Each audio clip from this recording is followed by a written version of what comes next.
Hello mga katarot. So this is for Virgo, July the 1st to July the 3rd, no? So Virgo, para po sa mga bago, don't forget to click the subscribe button, smash the like button, and don't forget to hit the notification bell.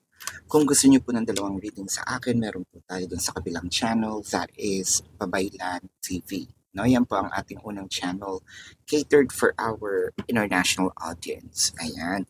So, kung gusto niyo pong sumali sa ating live sessions, you're very much welcome doon po sa Babaylan TV. And I want you to know, Virgo, that this is a general reading. So you may resonate with the entire reading, or you may resonate with some bits and pieces of the reading. Take what's only yours. So magsimula na tayo, no? So, Virgo. Ayan. Ang nakikita ko dito is parang either you are feeling that yung person mo is palagi ngayong nakaayos, palagi ngayong kumbaga nagpapabango, no? There might be something that you are kind of feeling a bit of a fishy. Kumbaga, parang, uy, may pinopormahan ba itong person ko? Whether this is true or not, parang meron kang gut feeling, no? Kumbaga, parang kinukutuban tayo. For a few numbers of you, it felt like there's a bit of, parang tumataas yung insecurity level natin, no? Kasi, parang yung person natin either laging nakapostura. Yung iba naman is more of siguro paraging sabihin natin na laging overtime, laging nandun sa kaibigan, no? So medyo we feel uneasy din, no, sa mga nangyayari. Sandali lang, ayusin ko lang. There you go. So, um, kumbaga sa'yo, medyo ino-observe mo ngayon itong si person mo dahil um, hindi maganda ang iyong pakiramdam, no? With the Ten of Wands and the Five of Swords. So parang feeling natin na mamalimos pa tayo ngayon ng konting time, energy, effort, or kahit kausap man lang, no? So this is what we call an energetic separation, no? So kung dating parang ang sigla-sigla nitong relationship, parang ngayon ang hirap-hirap kumuha ng konting oras, no? Um, kung pwede lang humingi ng number, no? Sa guard, tapos sasabihin mo, "Uy, ako yung next ha." I think feeling mo masyadong busy, no? Ngayon itong si person mo. But still, sabihin natin, kahit na medyo ganun pa rin siya ka-busy, no? Kahit medyo naiinis tayo, um, we're trying to be calmer. We're trying parang iintindihin ko na lang si person, no? Pero syempre, meron na ditong with the Five of Swords, medyo napupunti-punti na tayo, no?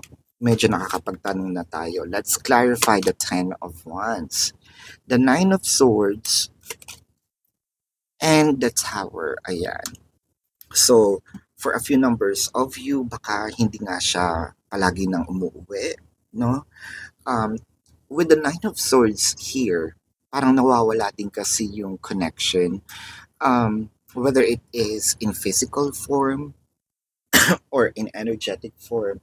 What I'm trying to say sa nawawala yung connection, nakita nyo na parang nagre-repel, no? Itong si person moving away from you, so kind of drifting apart. Pwedeng nawawala din connection when it comes to technology. Laging niyang sinasabi, walang signal dun sa ano, mahina yung ganito, wala akong load, no? So I feel like medyo yung iba sa inyo meron ng trouble, no, when it comes to communication with the person. Yung iba naman sa inyo is medyo stressed out na, the Nine of Swords. Baka nag-aantay tayo mag-isa, no? Tapos late na umuuwi. So, madaming madami tayong naiisip. For a few numbers of you, um, medyo natatouch na nga itong ating mental health, no? So, wag naman sana dumating dun sa part na mapundi talaga tayo. Pero yung iba nandun na kasi with the tower in here, no? So, the devil card and the five, four of cups. Uy, wow. Kasi, ang nakikita ko dito, chances are, um, merong tinatago si person. I think that your person is keeping something. No, there's really something fishy. The devil card showed up. Meron din ditong, let's say, sabihin natin na usually hindi naman niya masyadong ginagawa. Ngayon parang naninibago ka, anong meron? So parang nahihiwagaan tayo, no? So, um, I just need to butt this in. Yung iba siguro medyo nakikita natin nag-iiba yung attitude ng person, baka naghihinala tayo na, uy, um, is my person doing some recreational drugs, no? Or baka bumalik siya sa dati niyang bisyo. For a few numbers of you, you're feeling the control. So parang, bakit tinatanong lang kita? Bakit lagi kang galit? Pasensya na ha, may ubo tayo. With the Four of Cups, kapag meron tayong mga importanteng discussions, no, with our person, either palagi niya pinopostponed, hindi pinapansin, nire-reschedule, no? So parang feeling natin, Virgo, we are taken for granted, no? Um, Between the lines. So I feel like you don't really need to look for evidence in here, Virgo. I don't like this energy kasi parang um, your person wanted to tell you something um, in plain sight, pero i-deny niya. There are also things here na obvious naman. Parang gusto mong itanong sa kanya, ginagawa mo ba akong tanga? No? Hindi ako pinanganak kahapon. Kitang-kita ko or ramdam na ramdam ko yung changes, no? When it comes yung sa attitude mo ngayon with the Five of Cups and the Ten of Pentacles. So parang kine-question mo din yung sarili mo. Is there something wrong with me? No?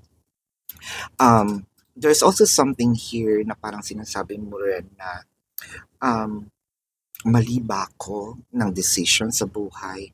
Mali ba ako no, na yung person ko ang pinili ko? No, let's clarify the devil card. The devil card is clarified by the Two of Swords and the Wheel of Fortune. So totally nawala itong abundance, no?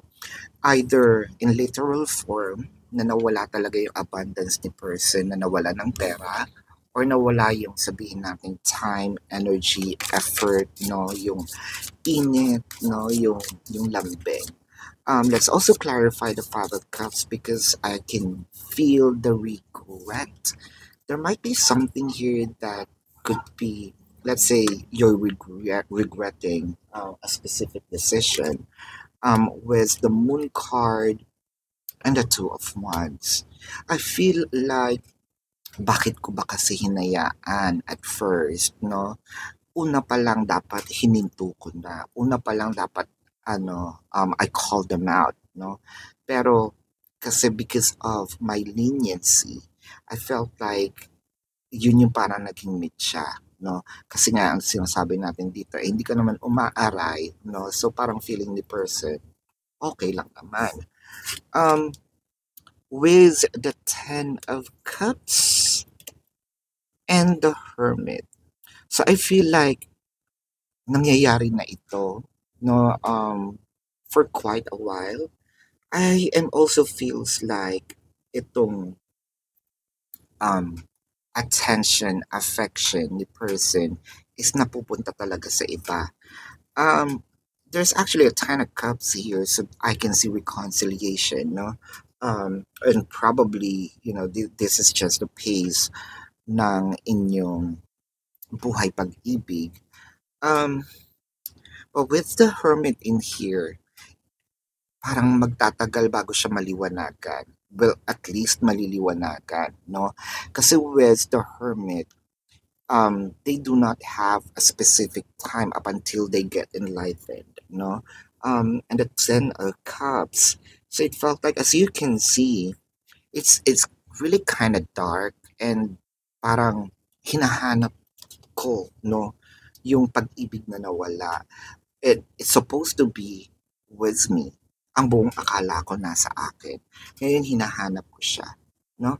So, what I am seeing in here, Virgo, is nandito ka sa pace ng iyong buhay pag-ibig na medyo nalilito tayo. Actually, things are piling up, no?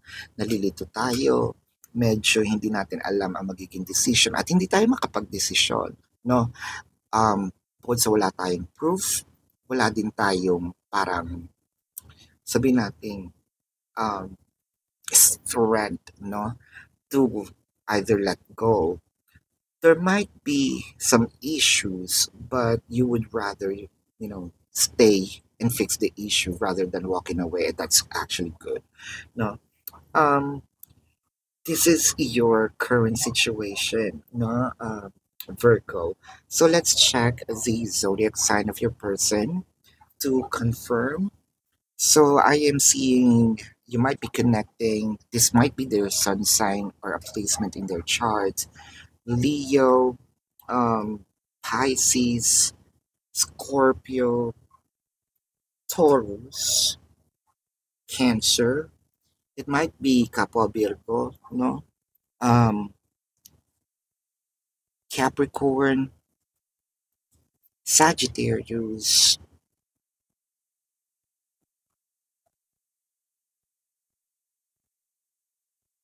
Yan. So yeah, yun ang iyong reading. So let's check the inner thoughts and inner energy, no, of your person towards you. Ayan, may jumper. I need to sort things out first before I can come to you. So it felt like hindi lang din ikaw ang naguguluhan. Kanta ba yun? Parang, no? Um, yeah, I think like it's a song, no? Hindi lang ikaw ang nahihirapan. So which means, chances are, medyo seryoso itong pinagdadaanan ni person mo, no? Um, let's get a message, either from, this is a message from the spirit guides.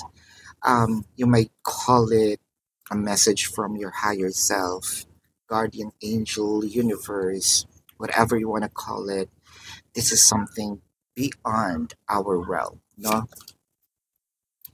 If you think you are alone, you are not. We are beside you in all changes that you face.